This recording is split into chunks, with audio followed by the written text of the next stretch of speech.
Good afternoon and welcome to this hustings on sustainable transport. It's a beautiful day outside. Thanks for joining us inside. My name's Claire Stocks and I'm a founder member of Walk Ride Greater Manchester.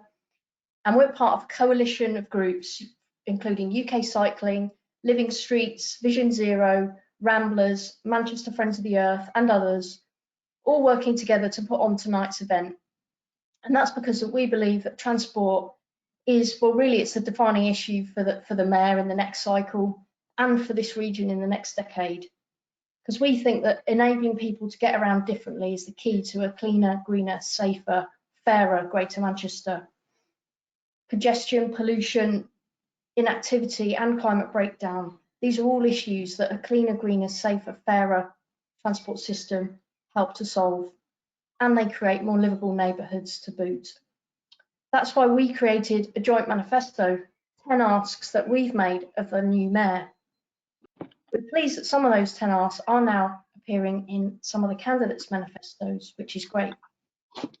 We also surveyed people in advance of this event, and it's clear that two of those asks were the most popular, and that was, please can we take greater steps to enable more journeys without cars, and please can we expand the walking and cycling B network with annual targets per borough and speed it up.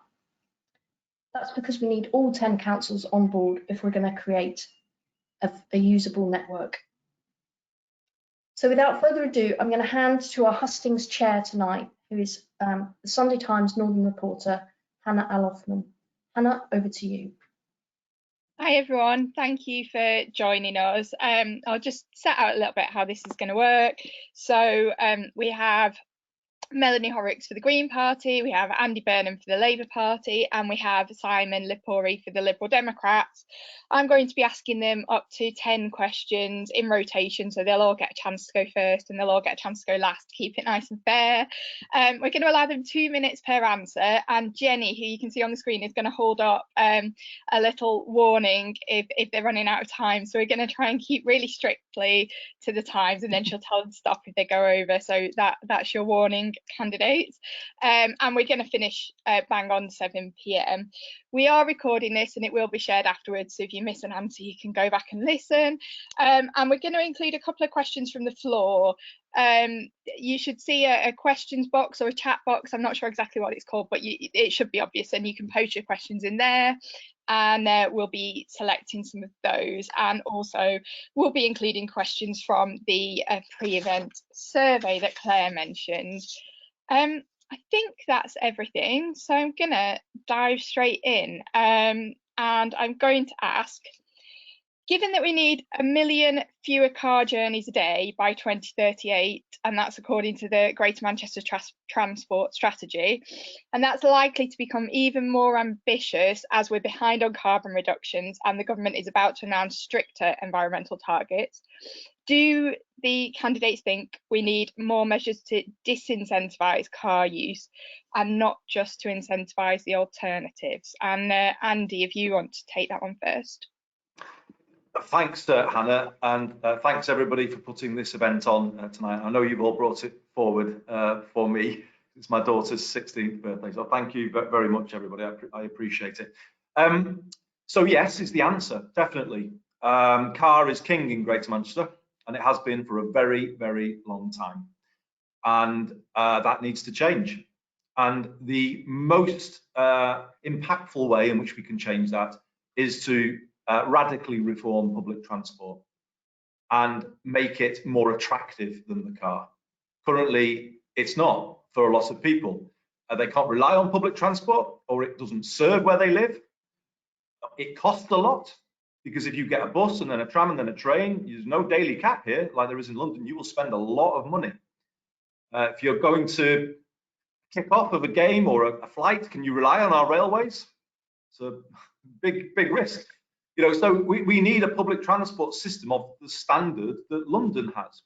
Or I would say we need the quality that we have in the bit that Greater Manchester controls across all of the system. So my commitment at this election is to bring buses back under public control, to build a London-style public transport system over bus and tram, to introduce a daily cap on what people can spend, I can say more about this as the hustings goes on, but that allows people to move differently around Greater Manchester than they can today. Much cheaper. It will be more reliable when we decide where the buses go, when we decide what the buses charge. This is a reform that is Greater Manchester is crying out for, and it's the thing that will take us up to the next level as a city region. And you know, I think it's fair. Mel and Simon will say what they want to say, but I think we are all agreed that this is what Greater Manchester now desperately needs: incentivise public transport over the car. Thanks, Andy. Melanie, 2 minutes for you as well. Lovely, thank you, Hannah. Absolutely, we have got to do more to disincentivise car use. And I think an example that I have talked about previously is we saw a trial for free public transport in Estonia. And we saw that actually there wasn't a huge change in getting people out of vehicles and onto public transport, because actually there wasn't that disincentivization that went in balance with the public transport offering. And I'm really conscious that actually a lot of people at the moment are deprived of the opportunity to use the public transport system that we've got, and that's because it isn't working. And Andy's policy that he's introduced about bringing the buses back into public ownership, that is obviously a long-standing Green Party policy. And that's something that I'm really pleased to see. And what really needs to work now is a system that actually joins up together. But I obviously want to go a little bit further as a candidate for the Green Party. And what I want to see is that active travel is really well embedded within our public transport offering.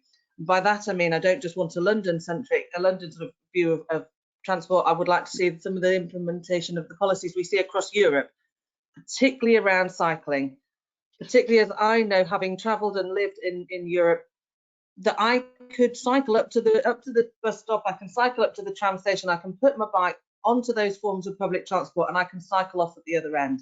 And that's something we desperately need across Greater Manchester. And I am as bold enough to say, I think that would revolutionise commuting, because people would be able to have a really valuable offer that works. And I know when I've tried to travel across Greater Manchester, I can cycle to the tram stop, but there's only 5 parking spaces available for me there for my bike. That doesn't work. We must do more. We must do better. Thank you. Thank you, Simon. Thank you. I think European system is on the hustings bingo, Mel. So we all agree with that. And I think a London style transport system, we do need to go further, and I think we can do it a little bit better than London.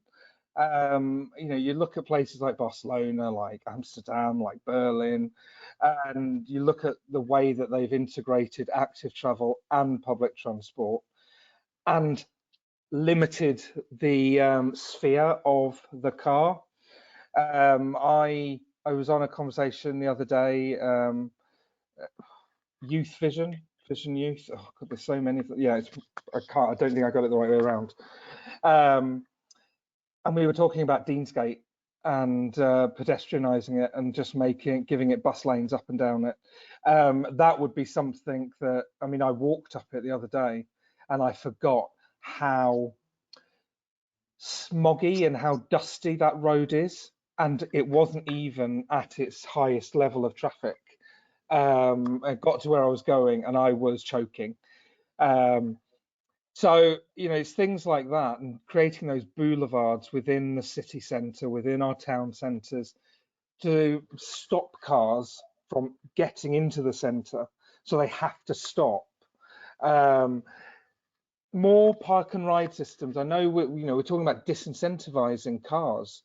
Actually having a park and ride system for Old Trafford Football Club just off the M60 would reduce traffic on match days down Chester Road incredibly, and that's something that should be considered, I think, by Trafford Council and encouraged by the mayor. There is so much more, and I've touched on those because everyone else has touched on everything else. So, but we'll go on. We'll carry on. Sorry, thanks. Great, thanks, Simon. And just a quick follow-up, and I'll ask you to respond in the same order, and again you have 2 minutes each. You've all mentioned a London-style public transport system. Do we also need a London-style congestion charge? I'm just going to be honest and say no, because it wouldn't be fair. So I did back it in 2008, wasn't it, or 9, when I was a Greater Manchester MP. And obviously it got rejected. Now, why did it get rejected? I think it's the question you've got to answer. London had one when it already had excellent public transport. So the public had alternatives. Here, we haven't got it yet. You know, it's going to take 10 years to build that London style transport, because it's not just bus and tram I want to integrate, it's trains as well. That is the plan. You know, all of it is going to come in together under a single system. But we haven't got it yet. So you can't hit, the lesson everyone's got to learn on this, I think, is you can't hit people with a tax before the alternative is properly there in front of them. It was in London when the congestion charge came in. And I think the danger is if we kind of go in the wrong order, you kind of lose people. You know, let's take people with us. I don't think here it's right to hit people with a, you know, we've got to learn from that vote 10 years ago. Give people a proper alternative before you look at any proposals like that. But of course, you know, we are having one according to the Conservative candidate, but she's not here to explain how it is a congestion charge. But anyway, that's for another night. Melanie? Thanks, Hannah. Possibly to make quite a boring debate and discussion, yeah, I tend to be in agreement on this with Andy, for very similar reasons. You can't start, you can't propose a radical change without giving a proper alternative, and that's what we need to do. And I think that there are some quick wins that we can get and then look again. There are some options we can take and then look again. And I voted against the congestion charge when that first came up, because I think, you know, there are problems around it, and one of the main problems is making sure we don't have negative impacts on businesses, and that's particularly as we're coming out of COVID and coming into a period of recovery. We've got to be conscious of the fact that we need to balance the climate emergency, which is at the forefront of sort of everything I'd say and do, but also with making sure businesses who have suffered for a year are not then further penalised to the point they can't recover. And I think that that's getting the balance right for the people of Greater Manchester. But we've got to start moving very, very quickly on making public transport significantly better and a better alternative. And with those changes that I've already talked about around active travel integration and bike parking, bike access and bike lanes. And when there's an option and an alternative, then you look at looking at how you then disenfranchise and disenable the vehicle use. Until then, you will just get, I think, a huge backlash and problems. Thank you. Simon? Yeah, I think we are in agreement. I mean, I voted for it. I voted for it. I can't believe it. You didn't. But actually, I think you were right. We were wrong. I'm a bit shocked. Yeah, I'm a bit shocked Mel didn't actually. But no, we're all on the same page with it. The one word that I would say about London's is they saw that drop, and then they've seen it rise again in terms of congestion and air pollution. Has the congestion charge worked 20 years on? Is the big question now. And I don't think it has, because, as Mel said, and Andy, it's not disincentivized, not just the person from traveling in the car, but it's not disincentivized business to convert and change their practices and update. So there is still high levels of pollution in London. So I'd rather not tax and penalise people before everything's in place. And I'd rather support business to convert, to change their practices before we have a need for it. Yeah. Great, thank you. Just before we move on to the next question, a couple of things. If you do want to ask a question, if you could get that in before 6:10, that would be great. And also, Andy, thank you for the reminder. I did forget to say that Laura Evans, the Conservative candidate, was invited, but she declined the invitation. So if you're wondering where she is, that's why. And so we'll move on to question 2.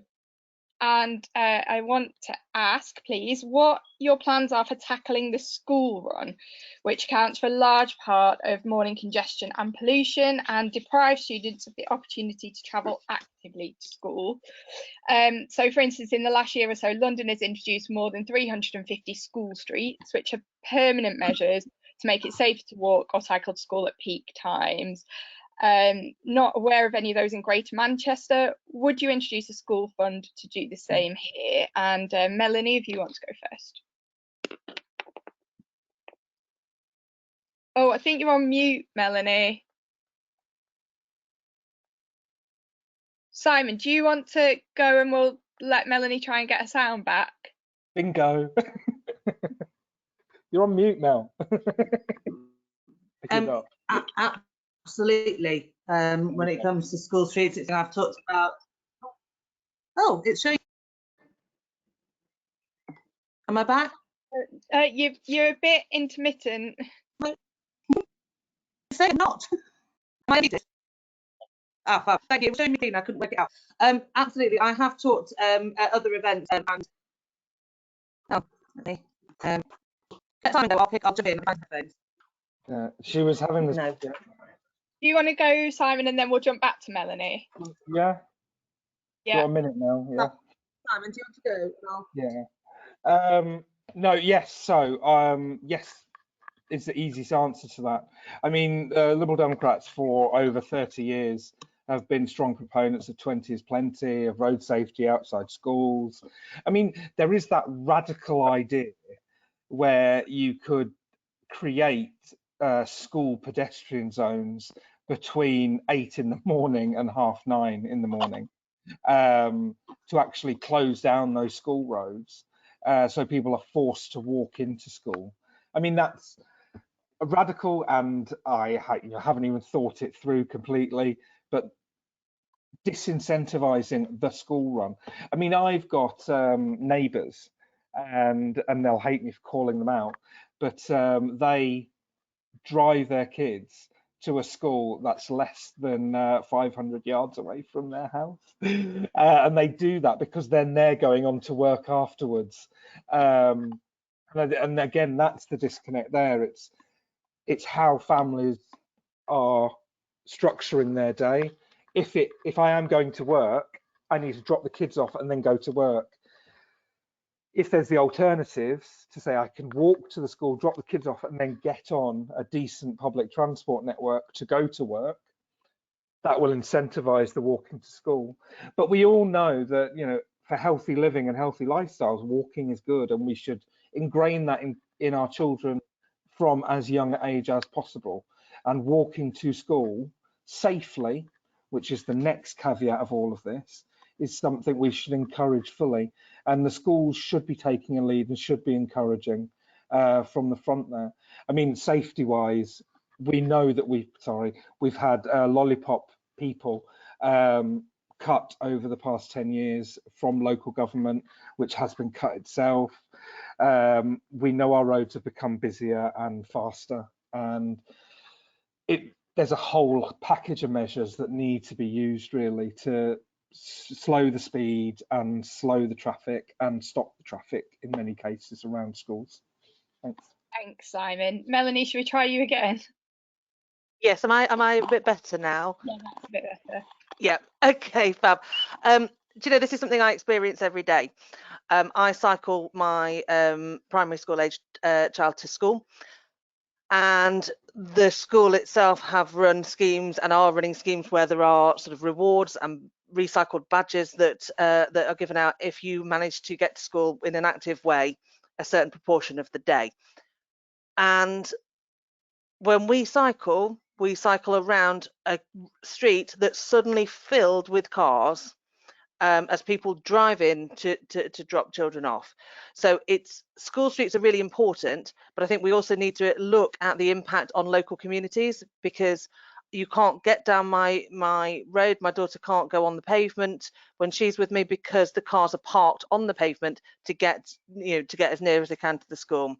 When I want to come home, I can't cycle and use the cycle lanes because there are cars parked in them. So absolutely, I support school streets. It's something I've talked publicly about as the campaign's gone through. And I think we need, again, it's the same as with the first question, it needs to be incentivise the active travel and disincentivise the reliance on vehicles. And I do take Simon's point, and I think he makes a sort of excellent follow-on point, which I would agree with. We just need to get people out of cars, and that needs to have a way of fitting in onward travel from the school run and making sure that that works.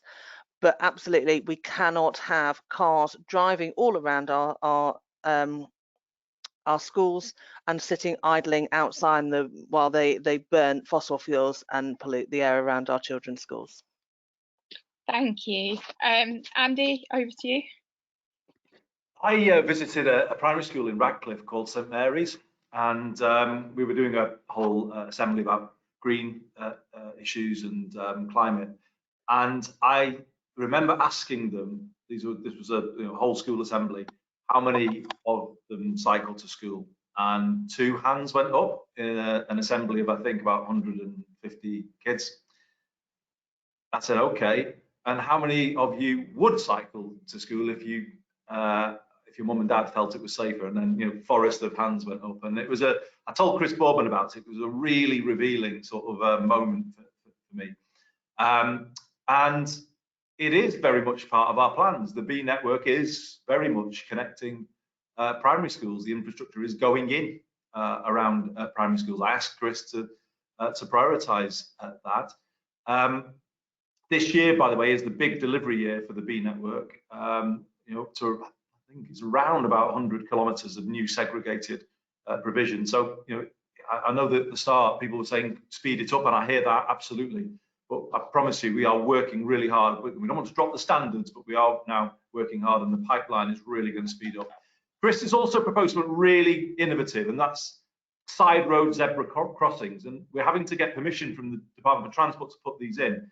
This is so that, as cars slow down to come to a junction, you create zebras in side roads to create a kind of safe neighbourhood. And that, I think, could be a big incentive too. If we can get those in as part of our schemes. Let's add in tough measures on pavement parking. I am getting stronger and stronger on this issue every day. I think we need to reclaim our pavements for pedestrians. Idling is another thing around schools that we should use whatever bylaws we can to cut it. So safe routes to school was an old policy of the Labour government I was in. We need to reinvigorate it for new times in Greater Manchester. And as the infrastructure goes in, let's all work together to get those kids on that segregated infrastructure and make that culture change happen. Great, thank you. And Andy, you've allowed me to segue beautifully into my next question, which is, what will you do to ensure that plans to create a major shift to walking and cycling, as set out in Made to Move and known as the B network, are fully funded? And given that Greater Manchester Council's managed to deliver only a few miles of the network last year and about 55 miles this year, what will you do to increase the pace of delivery? And Melanie, do you want to go first? I think we are seeing that there is improvements, and I know Andy's very much got improvements and plans in place, but a lot of what we're seeing just isn't, we're getting some cycling provision put in, and actually it then turns out not to be fit for purpose. And I think that actually what we need to do is make sure that we are putting in the right structures as well. So I know that in Ancoats, there are some amazing new cycle routes that are off-road, but actually they're not accessible to anyone other than the most able-bodied and sort of fit cyclists, because they have sort of narrow access points. They're not, they're just, if you're not able to lift your bike and maneuver it, or you've got a non-standard bike, you can't get in there. So I think that needs to be part of the balance, to make sure that when we're putting in the walking and cycling, it's not just rushed through, but it's properly thought through. And I think that we have seen issues where that hasn't happened. One of the key things for me is just that fully integrated cycling and other public transport.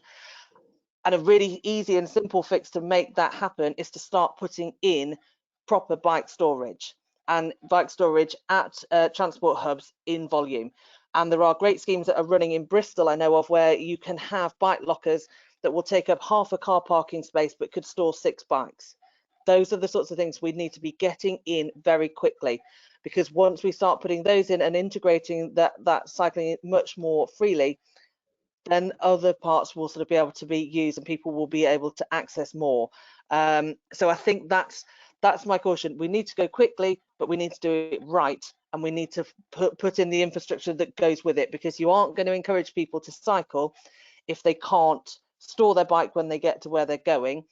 And we also need to look at how we can provide provision for that with rented accommodation, because often a lot of rented accommodation doesn't have sufficient storage, and there's dangers and risks to people who are renting with being able to store their bike inside the property in case they cause damage. And those again have been used very successfully in Bristol to support storage of bikes at homes and in larger sort of settings on streets, and half a car parking space for 6 bikes. Great. Thank you. Thank you. Andy? So at the last mayoral election in 2017, none of this existed, of course, and I made a promise that we would build infrastructure. And I sit here today, and the B network is one of the largest capital programs in the country. And I am very proud of that. And just to sort of say what culture change this has been in the last 4 years, when I got the money, the Transforming Cities money in 2017, £243 million for Greater Manchester, when I said I was going to allocate more than 2/3 of it to cycling and walking, you can imagine I didn't get a universally enthusiastic reaction from all of the town halls and all of the councillors. But it was a big statement about saying, no, I'm sorry, cycling, walking, active travel is going from the bottom of the agenda, the thing you never get time to talk about, to the top of the agenda, because it returns more in terms of public benefit than any other form of transport. It returns congestion benefits, clean air benefits, health benefits for the individuals who do it. And there we are, we're in a very different position today where we're beginning to build this. Now, just on the speed of delivery point, you've got to cut us some slack, because we did design standards in the made to move process, but also Chris Boardman and his team went out with communities and gave them pens and said, draw on the map, what. So there was a lot of bottom-up consultation about the schemes that are coming through, and that takes, you can just go ahead, but I don't think that is the right way to do it. It is about getting schemes that work for communities that people are bought into. And that has caused a little bit of delay, but we're really pushing on now. My manifesto commits to reappointing Chris. He has devised a new delivery focus with monthly meetings with the cabinet leads. This thing is moving now. It's moving very fast. It's leading the country, and I'm very proud of it. And I'm very proud of Chris Boardman and his team, by the way. Great, thank you. Simon? Yeah, thank you. I think we're all proud of Chris Boardman, actually. I think I fed into one of those local consultations. It was very interesting to see other people's visions and views as well, because Chris has had a difficult job, and his team, to put all of this together. So I think we all offer him our thanks and appreciation for his hard work and the teams. I can sit here quite easily and say, oh, it should have gone faster. Andy's laid out why it didn't, and that's a reasonable answer, and anyone should really accept that. I go back to Mel's point about making sure it's fit for purpose in some places, and I don't think those ones are actually part of the B network. I think those were councils just making, pardon the phrase, cockeyed mistakes. And I mean, I've seen that 1 meter cycle lane put in place, and it's like, well, what's the point? And I think what that does, it disincentivizes the general public to accept the cycling as an option because they see things like that. So that needs to get a grip of. Things like Great Ancoats Street, from the promise to the reality, has let a lot of people down in Manchester city centre. And that could have been visionary. The cycle lanes in large pathways, tree lined, and it's not turned out the way it was promised. So following through for a lot of councils and doing what you're going to say you're doing is something I would push. I think we've all said it, and we're pretty much in agreement on everything on this. So I will leave it there and go to the next question. Well, that again segues beautifully into my next question, which is that you all seem to agree that we need an integrated transport network, and that bringing buses back into public control is a start. But what would you do about the other two elements, trains and roads?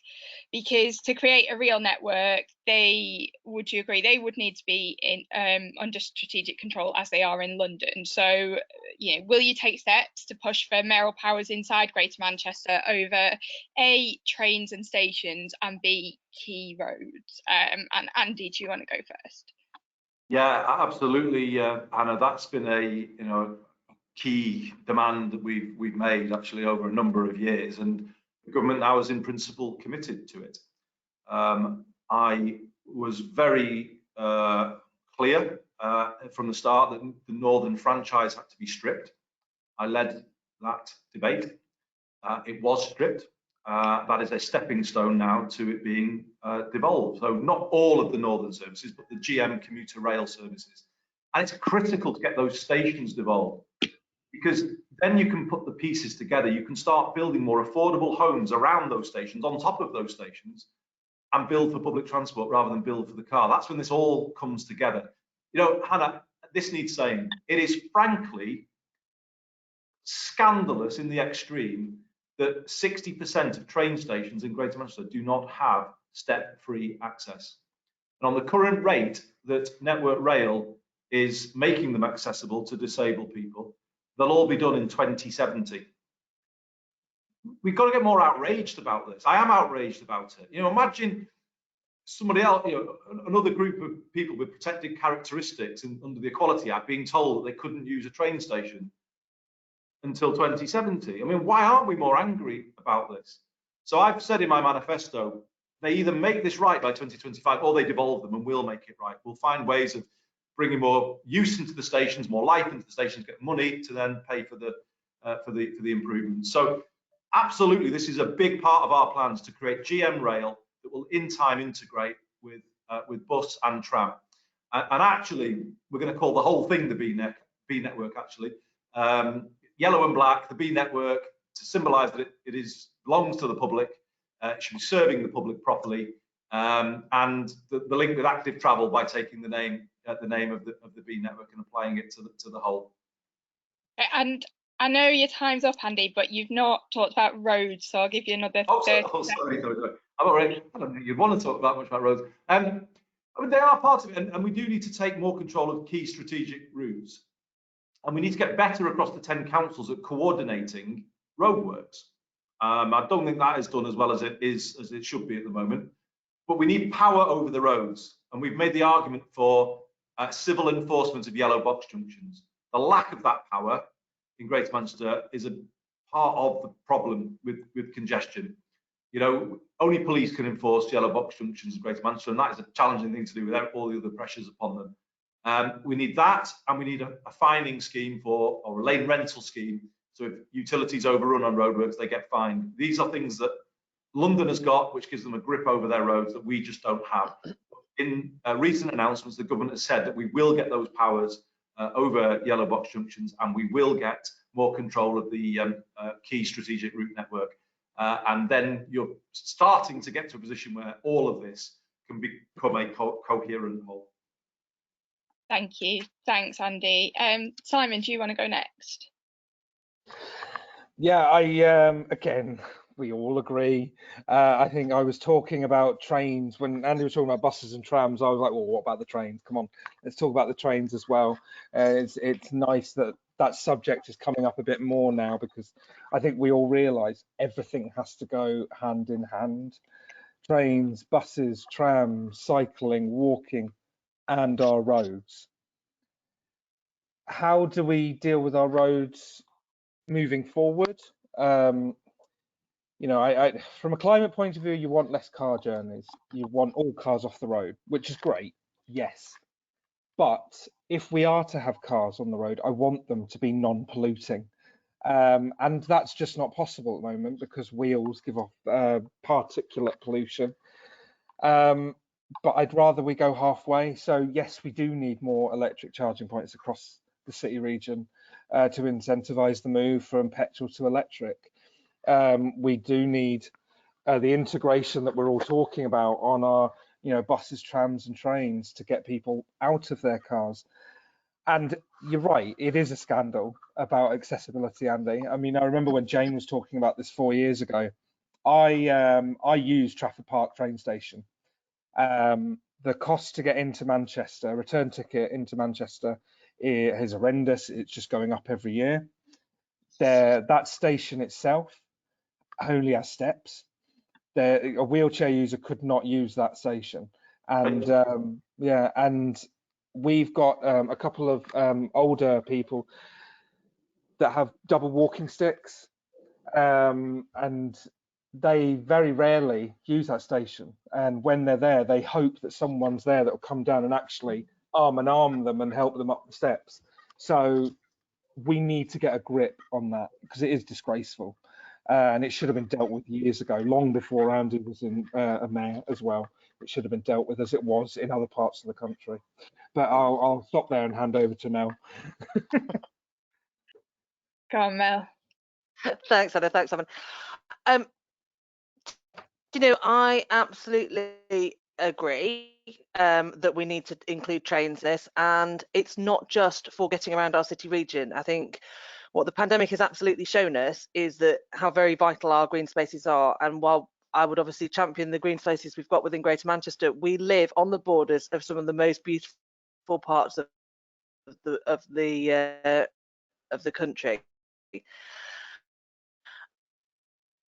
and it's almost impossible to leave the city region form of public transport and go and get out and access those. I think we're losing you a little bit, Mel. Have I disappeared again? You're just breaking up a little bit. It's almost impossible to get out and access those areas outside of the city region. I think we've lost you. Got no sound. Don't worry. I'll ask a follow-up. I'm going to restrict the follow-ups to. Yeah. It's giving me warning sign. Going to restrict the follow-ups to just one speaker each time now, because we're pressing on the clock. So just to Andy, how will you tackle the issue of councils who are failing to embrace walking and cycling and continue to prioritise vehicles in their highway practices and make choices that don't contribute to the overall Greater Manchester strategic aims? So talking about last summer, like thwarting the 200-kilometre pop-up network with lane stopping at various borough borders, or not happening at all. I mean, you're putting your finger, Hannah, on the tricky part of my job, because as the leaders of the councils always remind me, we agreed for powers to be pulled down from Westminster. We did not agree for powers to be pulled up from the councils.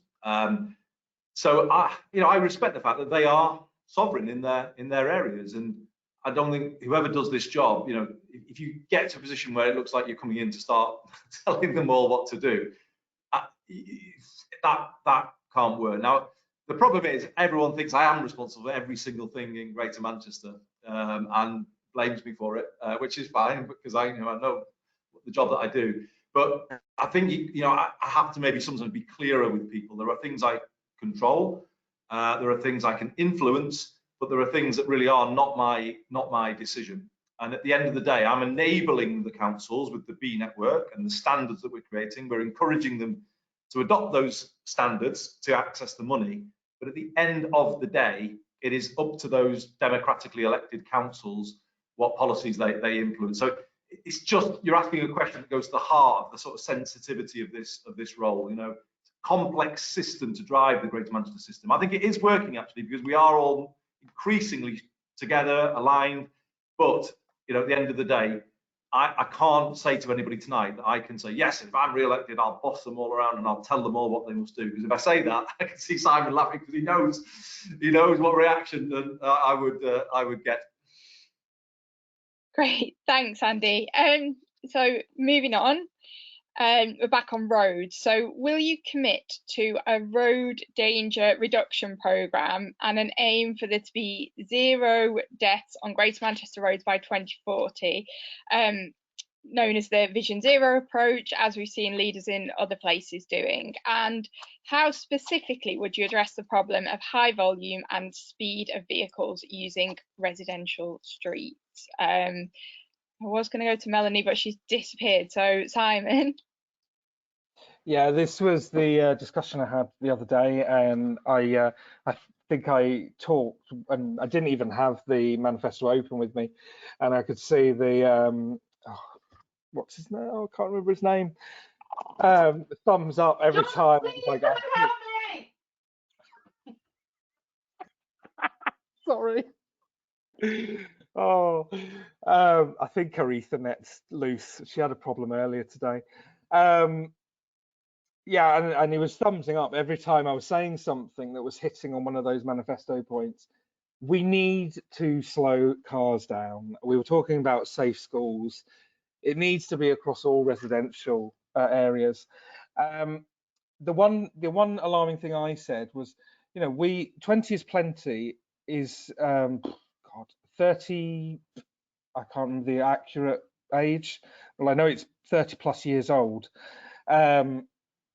In some guise or another, and we still build estates that don't automatically have 20-mile-an-hour limits on those roads.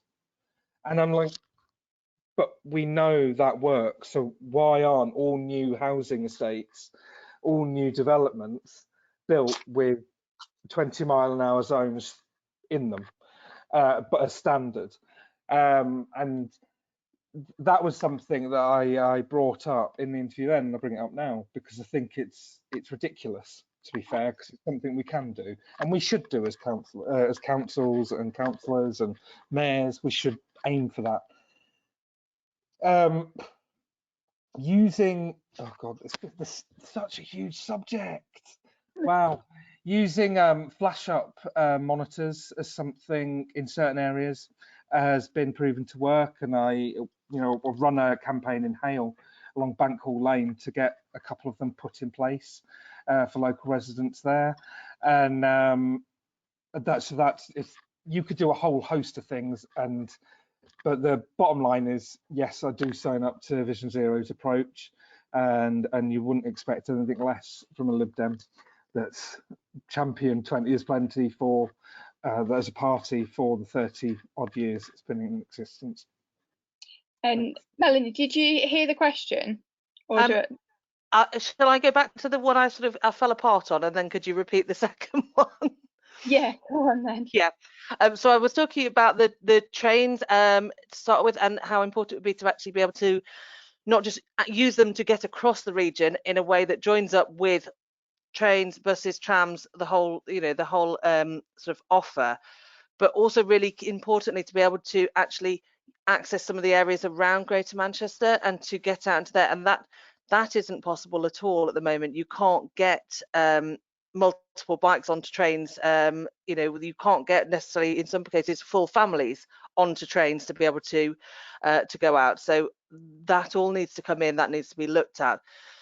With regarding to roads, that was the second part of that first question. I think we need to look at what are we doing with regards to ensuring that buses have priority on the roads, and that would be a really key part of any road policy that I'd look at, and that would tie in with schemes that we've seen across Greater Manchester already, where there are priority routes that actually guarantee by public transport you will get there faster than you will by car. And again, that's the way that you incentivise public transport travel and disincentivise vehicular travel, so and private cars. Would you repeat the second question? Yeah, sorry. so I mean, this sort of leads into that because it's about roads. So it's, will you commit to a road danger reduction programme and an aim, basically the Vision Zero approach, and aim to be 0 deaths on Greater Manchester roads by 2040? And what specifically would you do to address the problem of high volume and speeds of cars and vehicles on neighbourhood streets? Yeah, absolutely, and that is part of my pledge that has been put out to everyone in Greater Manchester, that would be an absolute aim of my term if I were elected. I think we must adopt that as a pledge, and we must aim for that. Again, we've seen it in areas where we've got Green councillors elected that there is campaigns going forward on the 20 is plenty, and I think that's a really key message. But actually, it's just an awful lot of this is around getting people out of their cars. And the more we do that, and the more we have safe public transport that is a safe alternative, the less people are going to be reliant on their vehicles and their cars, and the less death, the reduction in deaths should hopefully follow. So yes, I sign up to it. Yes, I absolutely endorse it. And yes, I think there are projects and plans that we can put in place, particularly around getting people out of cars, that will have a massive impact quite quickly. Great, and same question to you, please, Andy. Yes, so the manifesto that I published commits to a road danger reduction action plan, and absolutely, as others, I will sign up to zero deaths policy. Just a couple of specifics to back up what I've just said. On speeding, we are committed now to introducing community speed watch all over GM. So we've had a couple of pilots, and they've been promising, and the time has come now, I think, to offer it to every community. And obviously that's a reflection that traffic policing is more difficult when the police have been cut in the way that they have, but we are coming back at it now with a, sorry, my light's gone off in my office, with in a different way, and we are going to expand community speed watch. Chris Boardman wants this to be a key indicator on the B network, and wants to prioritise B network investment linked to the areas where the problems are greatest. Final thing to say, I think you touched on it, Hannah, earlier, and Chris is very fond of this statistic. 250 million journeys are taken by car in Greater Manchester every year of less than 1 kilometre. And that is something that needs to change if we're going to make roads safer.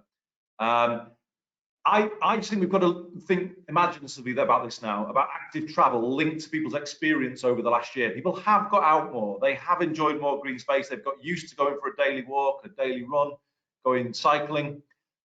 In my view, people talk as well about mental health and the importance of focusing on that coming out of the pandemic. I think we've got to sell physical activity to the Greater Manchester public as part of the GM Moving programme that we've got, as being the best way of lifting your mood, your mental health in any given day. We sell active travel on the physical health benefits, and they kind of come later down the line in later life. Let's sell it on the mental health benefits and get much more about every day. Build this into your day, leave the car at home, and then get on a reformed public transport system and all the rest. So, I think it's a multifaceted approach that's needed, Hannah, but yes, in answer to your question, clear commitment from me in my manifesto. Great, thank you. I'll put my lights back on. While you're doing that, I'll ask a follow-up just to Simon, if that's all right this time. So the Mayor has responsibility for policing. Where would you put road crime on, sort of on the scale of policing priorities? So I know, in the 90s there was the model zero tolerance, on everything. It was an approach that dropped crime and dropped all types of crime, but we know it didn't have a long-term success rate because there wasn't, as we've already said, structures and infrastructure and other things backed up behind it. Car crime, so take street parking, pavement parking for an example. I think the police should get tougher on it. Councils should get tougher on it. They should work in partnership together. I mean, where you've got schools where cars are parked up on pavements, the schools should be empowered to issue those fines for pavement parking, because you're obstructing the school and you're obstructing safe walking around the school, for instance. That's another way around it, because as we all know, the police are overstretched. So, I mean, it's a very difficult question. I mean, I think all crime on our roads should be dealt with properly and effectively, so people don't commit those crimes again. Have we got the resources to do that?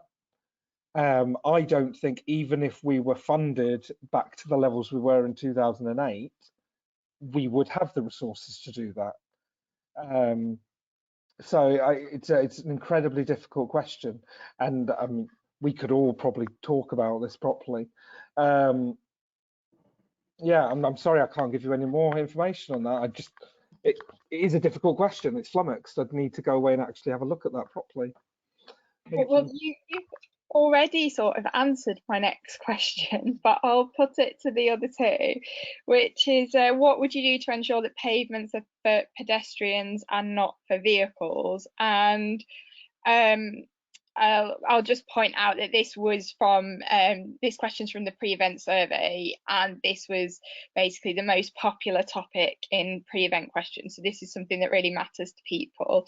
Mel, do you want to answer that? Yeah, absolutely. I think there's a real sort of arrogance around some levels of car ownership that really needs to be addressed, and it needs to be tackled as a form of antisocial behaviour, I would suggest.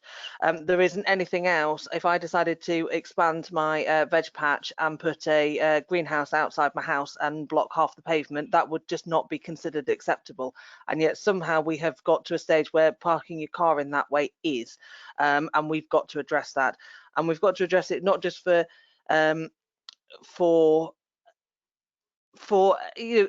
everyone, but in particular that we see time and time again that people pushing prams and pushchairs are not able to get round and are being forced into the road. With young children, we see people with disabilities again being put in danger and being forced out into the road, and this can't go on. It also works again to discourage active transport if you think I'm not going to be able to get around because of the car. So it's very important. I think it's antisocial, and I think it really needs to be stopped, and that includes outside people's residences. We need to look at what options there are and what we can do safely to do that.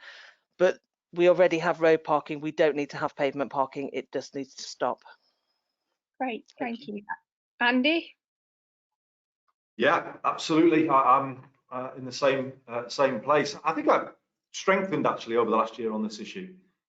TFGM had a more nuanced position on pavement parking, and Chris Spum was pushing me to take a stronger position. And there was a bit of an internal debate, and I was kind of inclined, but I was listening to what the TFGM side was saying as well. But I did side with Chris, and I've got stronger. We put evidence into the Department for Transport Select Committee when they were looking at this, and they came to Greater Manchester and took evidence from us on the B network, and actually their recommendations in the end were quite influenced by what we said. So as I say, I think I've got stronger on it, because I think more people are out now and more people are distancing, so the kind of notion of space and whose space is more in everyone's minds, isn't it? I was on a morning run a few weeks ago, and there was a man in a mobility scooter who couldn't get past on the pavement, and quite a crowd had gathered, and were really, it was quite a good thing to see, to be honest, really haranguing the driver that had just sort of had pulled up. So I think public moods are changing. People's kind of notions of who does space belong to, and the idea that cars just take it all is out of order, and it needs to be challenged. So yeah, strong on it. We need the powers, and then we need to enforce them. That's what we should do. And yes, that will always create these issues with motorists. There are parts of Greater Manchester where it's very difficult for people to park unless they put it a bit on the pavement.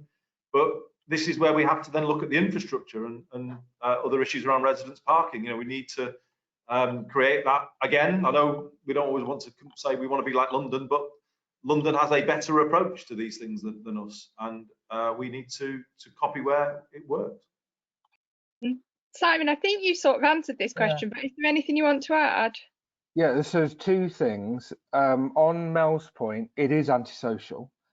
My worry is if we start finding or start labelling drivers with a car antisocial behaviour, ASBO or whatever, it becomes a badge of honour for younger drivers, and that culture, that arrogant culture, still persists, and that's my worry. I want to deal with it, but I don't want people to be fighting against it. London, absolutely right. I love double red lines. I think in parts of the city they need to be put in place. However, they need to be enforced. I mean, they were put in place around Manchester Central hospitals when all the new linkings were created when they opened up the full new hospital site, and they're not adhered to. You know, a car's parked on a double red. Can you just move on? You're on double red. Doesn't mean anything to me. Sod off. Because that culture isn't here in Manchester yet about double reds. And that's an education, public awareness campaign about double reds that needs to be done before we roll it out across other areas of Greater Manchester, which it is needed. Sorry. There you go. Great, thank you. And just to you, Mel, how can we make it mandatory that all developments genuinely put pedestrians and disabled people at the top of the user hierarchy? I think we've just got to set out and be absolutely clear, and that comes from looking at all of our developments and anything we're putting in, and that sort of comes back to a lot of my other policies around looking at making do amend around housing to build communities where there is already infrastructure that works, and promoting that rather than immediately sort of looking to build out of town and have to put in then road access rather than anything else. So it's around our intentions, it's around making that positive change, and I think once we start to move towards more encouragement around active transport, people will start to see and start to understand how that that works. And it is just about making sure that when we put in cycling access, it's done in a proper way, but also really good cycle access has been shown to actually then enable better access for people who are using wheelchairs or using adapted like mobility scooters and adapted trikes, because they are inherently built in to a good cycle network, and that again will build into having people using pushchairs and buggies are able to access again, because that infrastructure all ties together. So if you get the right infrastructure around active travel, you automatically bring a whole sort of area of people and a whole group of people with you and include them in those plans. Great, thank you. We're going to move to a little bit quicker now, so you're going to have 1 minute each to answer the next set of questions. So the pandemic has shown the importance of access to green space for mental and physical well-being for all. I think this has already been touched on, but how would you ensure that everyone has access to quality green space, especially in less affluent urban areas where arguably people need it most? Andy, 1 minute. Yeah, it's a really important question. And as I was saying before, I think everyone's placing a new value on it. We always did, but it's more now. We are not the greenest city region, are we, in terms of community green space? So I have committed in the manifesto to create a green spaces fund, a capital fund at the GM level, not to go to councils this time, to go straight to small communities for pocket parks, small bits of land. It doesn't have to be grand schemes, you know, to let communities create that quality green space, or where it exists, improve it, take ownership of it. That's what we're planning to offer. So yeah, it's a green spaces fund that I've put forward. I mean, there is just another point to make around some of the brownfield schemes that we're bringing through.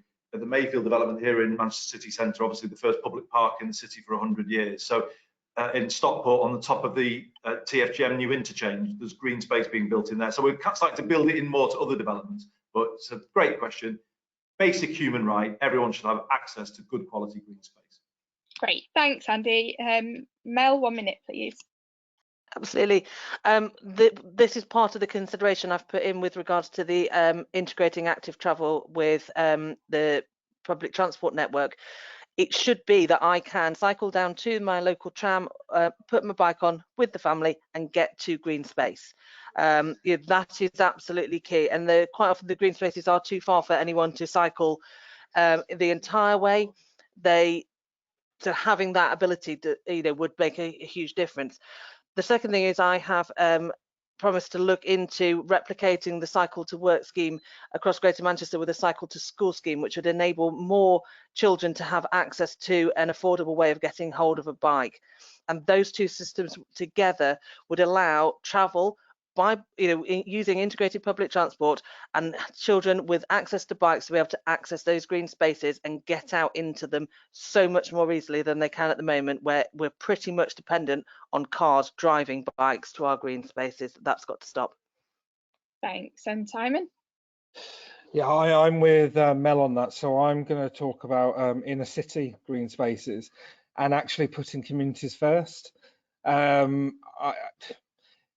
I think it's ridiculous that Manchester City Council has wasted £85,000 of taxpayers' money trying to defend themselves against trees not cars, and fought against that group for wanting to not have a car park next to a school. I think it's ridiculous that we've got New Islington Green. It is technically brownfield site, but it's being used as a public open green space. It should be kept that way because there's enough people in Ancoats now where they actually need a larger place to go and relax, stick some trees up in there. And those are just two examples of actually allowing the community to lead you as politicians and councillors and councils and say, actually, let's rethink this. And let's include the community and what they want. Thanks. Great, thanks, Simon. And then I've got a question from the floor, which I think is a really good question, which is why are lower income areas not being prioritised for delivery of active travel infrastructure, so the B network, so particularly areas around North and East Manchester? And I guess for those who are not the incumbent, do you think those areas should be prioritised? Give you 2 minutes for this one. Mel, do you want to go? Yes, am I back off mute?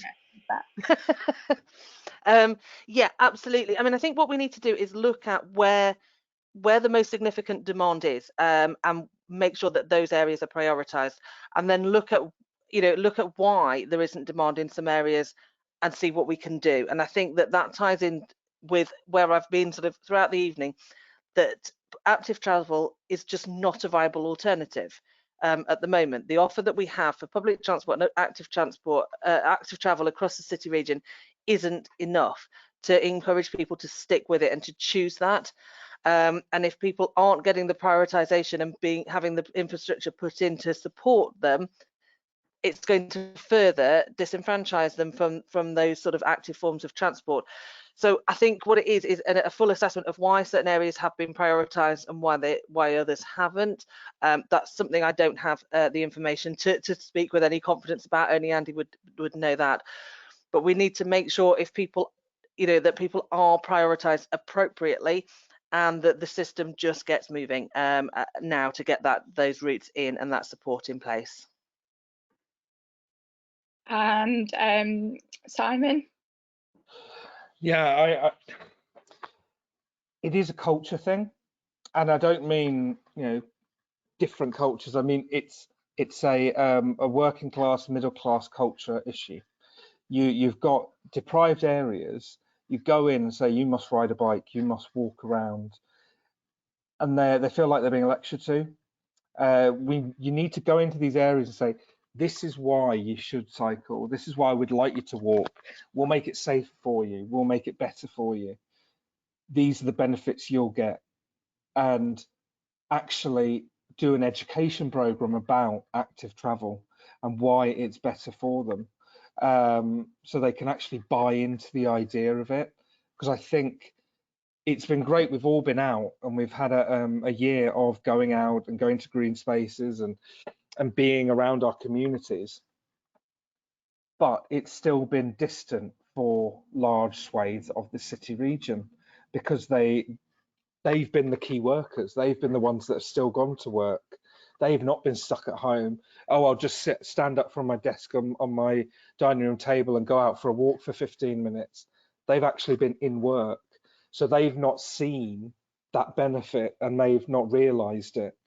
And that is a huge generalisation, but I think if we actually look deeper into it, you'd probably see that was the realistic point and problem with some of these deprived areas in terms of active travel.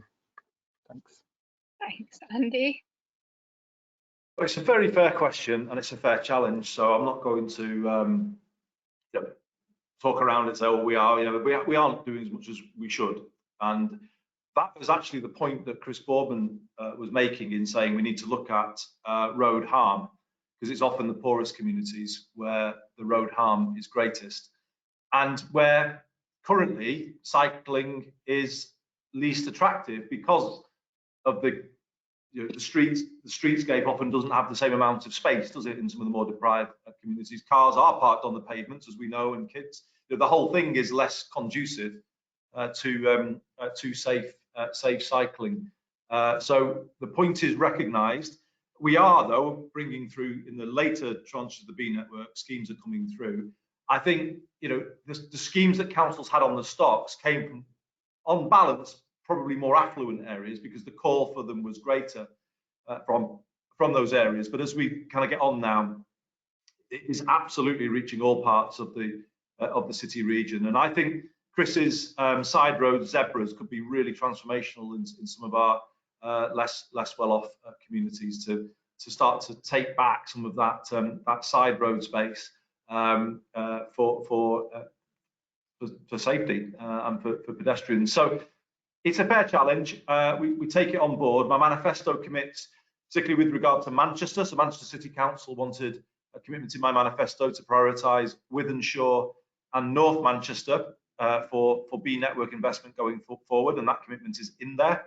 And in my old constituency in Lee, there's a lot going in. So some of the less affluent areas are beginning to get schemes, but it's true that they were the later down the pipeline schemes than the ones that are coming through initially. But we know it, we recognise the problem. Thanks for raising it. There are measures in hand to address it. Great, thank you. And I've got another audience question, which is again a good one. So how will the candidates police the proposals they are making? We can see the bike lane progress and other measures being totally ignored. The quality of driving and adherence to the law is poor, and police funding is unlikely to cover increased traffic police presence. So I don't know who's asked this question, but they've said, what about more cameras, bigger fines, and enforce the rules? I'm not sure Mayor has power for fines, but I guess I'd also just add on to the end of that, if you're going to prioritise road policing, what would you take it away from? Working on the assumption that you're not going to get any more funding from central government. Andy, I'll go to you first. Well, I mean, road policing was definitely a victim of the Tory cuts, and I think the evidence of that is clear, isn't it? That you can see it and feel it sometimes when we've been out and about in the last few years. So we've put 50 officers back into the travel unit. Through the extra officers we've been recruiting, so there are 700 more police officers today in Greater Manchester than there were when I was elected. A chunk of those have gone into to get back to a fully functional travel safe unit. So to answer the issue, I did the slightly crazy thing of cycling from my home in Golborne, which is west of Lee, into my office here in Manchester at the end of the first lockdown last year. And it was fantastic, actually, but it was very revealing because you know, it's a long journey, and I kind of saw a whole range of things. I got Chris Boardman to do it with me, and as we were coming in one day through Salford, just off Regent Road, we went into one of our new schemes, and there was cars parked between the bollards of the B network scheme, and there's a photo he took of me. The point was made: if we're going to put this infrastructure in, we have to police it. It's as simple as that. And the pavement parking powers, or what other powers we've got, you know, I will be asking GMP. I'm not going to build the B network and then let people park all over it. Let me just put it that way. We will enforce the clear routes of the B network, using whatever powers we've got, and we have actually got more police officers now to enforce road traffic offences. Mel? Thank you. I'm going to come back to the same point. If we have less people driving on the roads, we have less potential for road traffic offences, and that has got to be the key part of this message. And once you reduce the number of vehicles, it makes policing of that an easier task, because you have less volume of people on the roads to actually be committing offences. And I think we also need to look at actually how we are dealing with road traffic collisions and how we're keeping other road users safe. And those sort of things can be implemented without having to resort to looking just at traditional policing.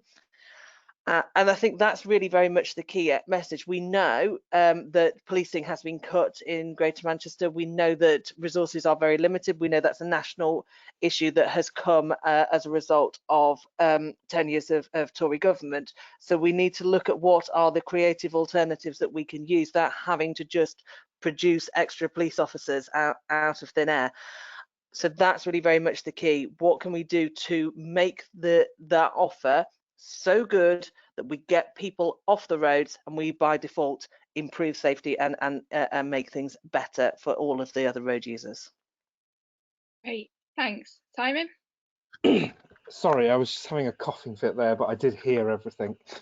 Yeah, it goes back to the point we were making earlier about policing road crime, and I just you know, I don't think we have got the staff, the person power there to do it properly and effectively, and I don't think that money's coming anytime soon to be able to do that.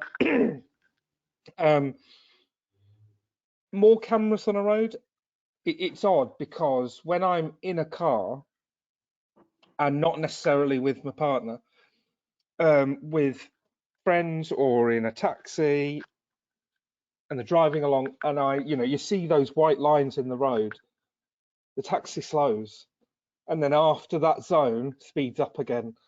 And I think that's just become the norm for a lot of drivers. Oh, this is where the camera is, this is where the police normally stand and do their speed checks, I must slow down here.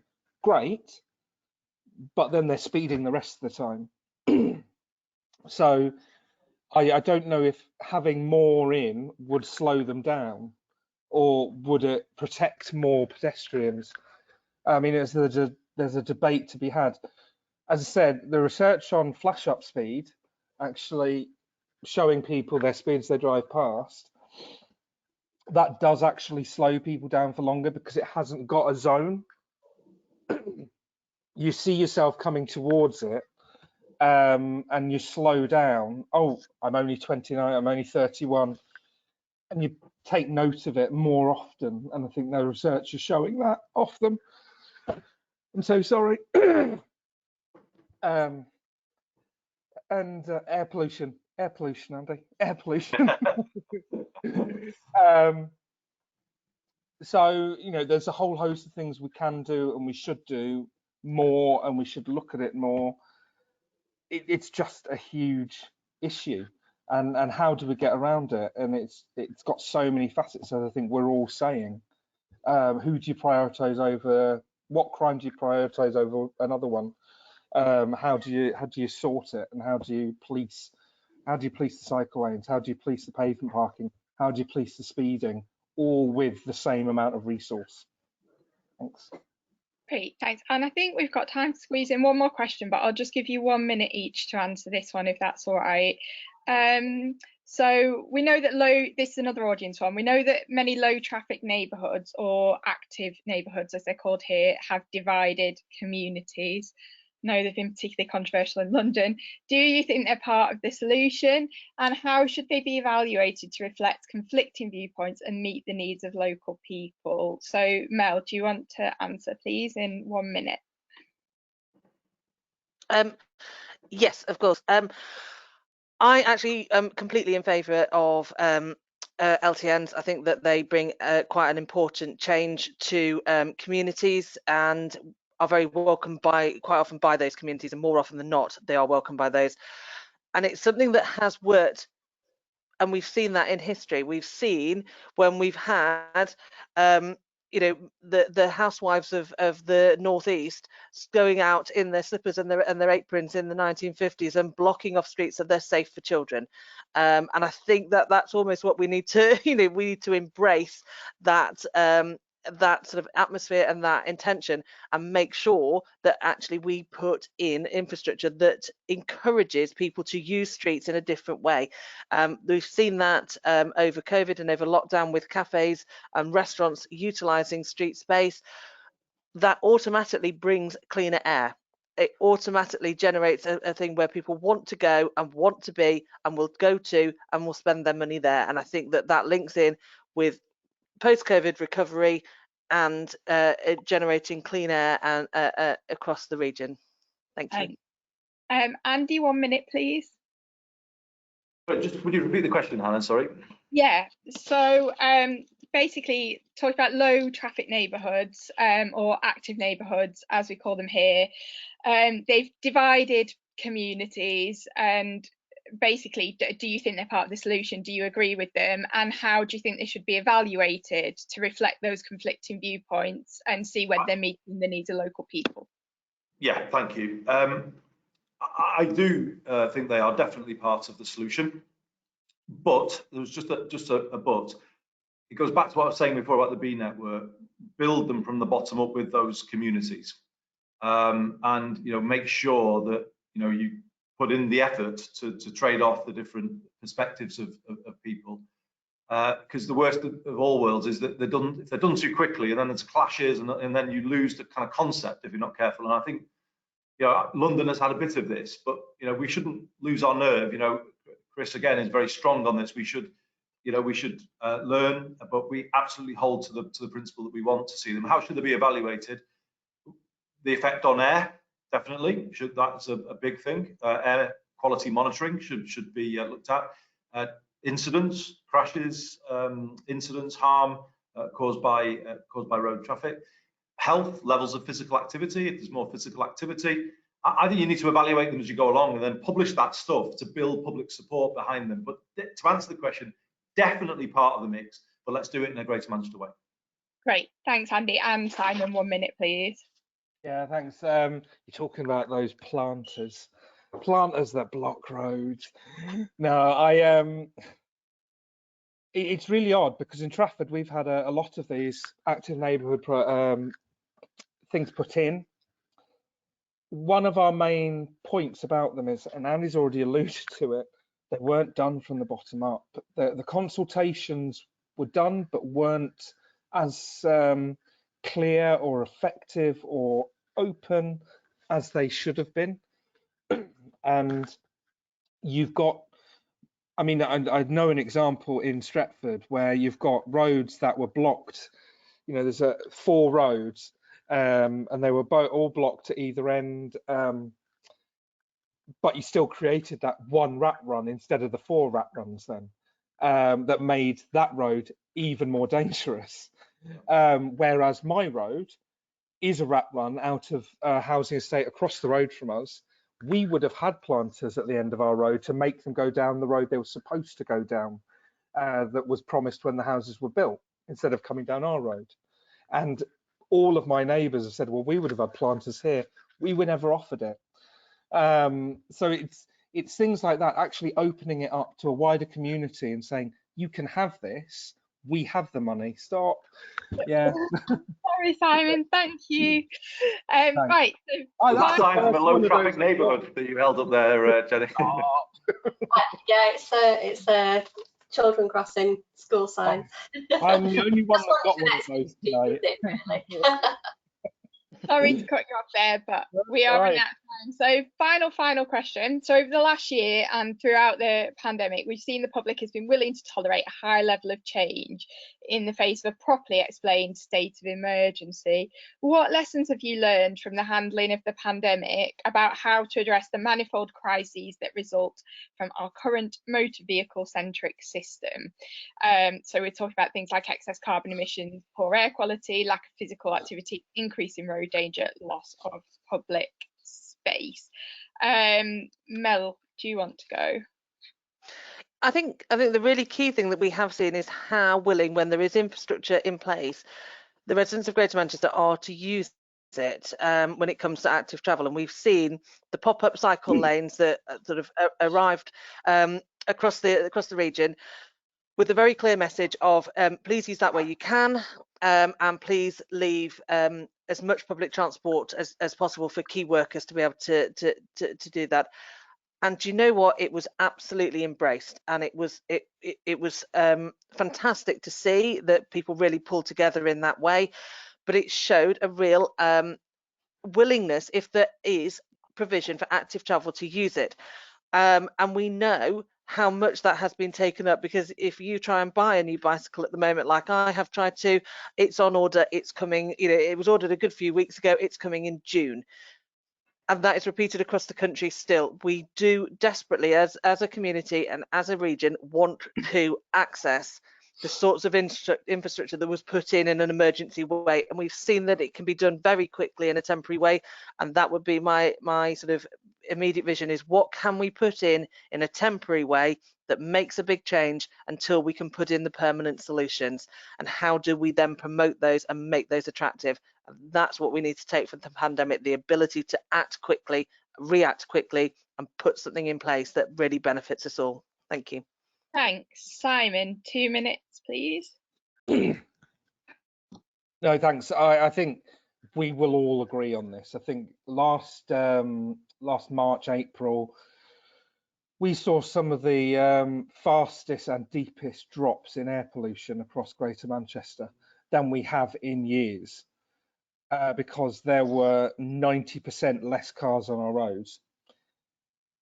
That proves it works. Less cars, less pollution. How do we make that a reality moving forward? By embracing active travel, by making sure our entire public transport network is linked up, integrated, clean, cheap and safe to use for everyone, and accessible for everyone.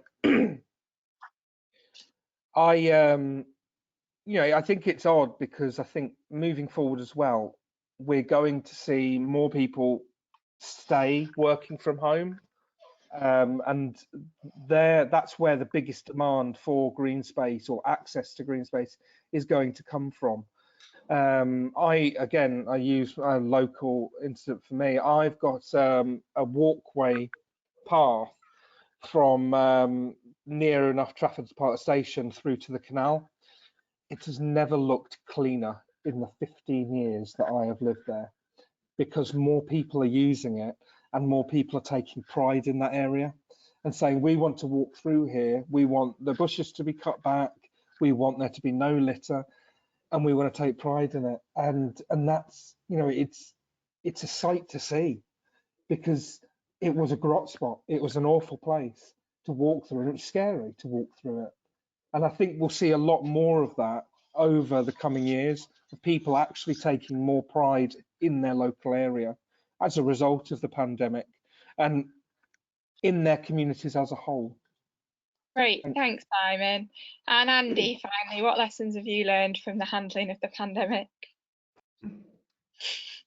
Don't trust Boris now. I'll leave that one for another day.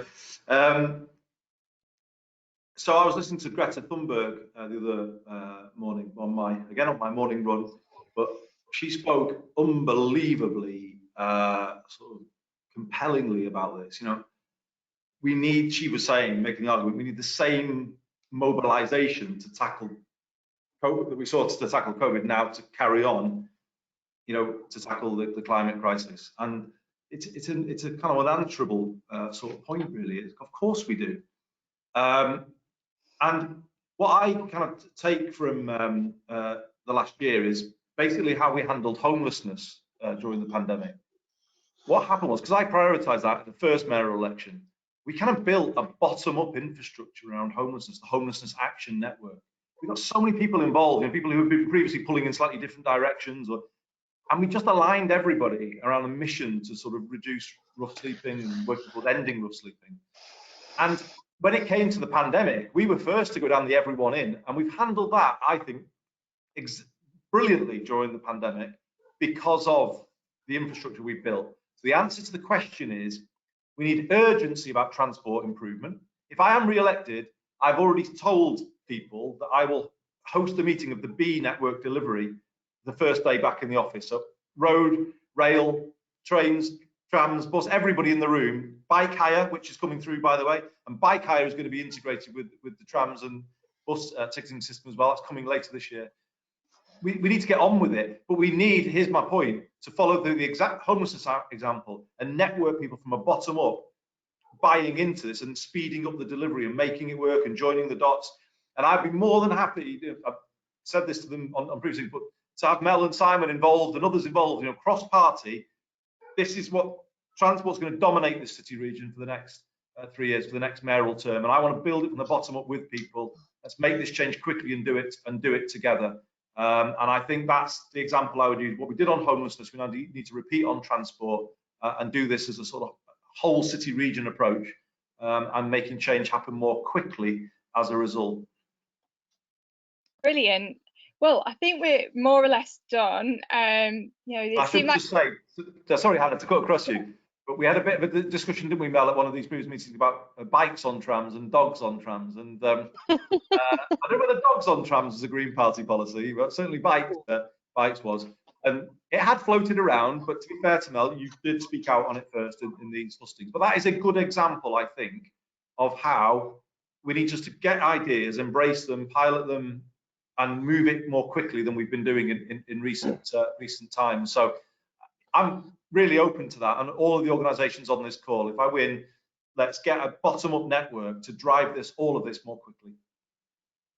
Great, brilliant. Well, I think what we've seen is there's a lot of agreement among you all about, you know, what we want to see in Greater Manchester. So hopefully whoever's in charge will be able to achieve that. And so I guess it just remains me to thank you all for coming tonight, for giving up your time, and thank you everyone who is watching. It's a bit weird, I can't see any of you, I don't know who's here, or I know that you're there because I'm seeing lots of brilliant questions. You'll be emailed a copy of the recording, so if you did want to watch it back or pass it on to anyone else, please do.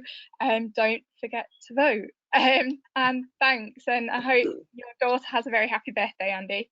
Thanks, Hannah. Thanks, everybody. Happy birthday. Bye, everyone. Cool. Bye-bye.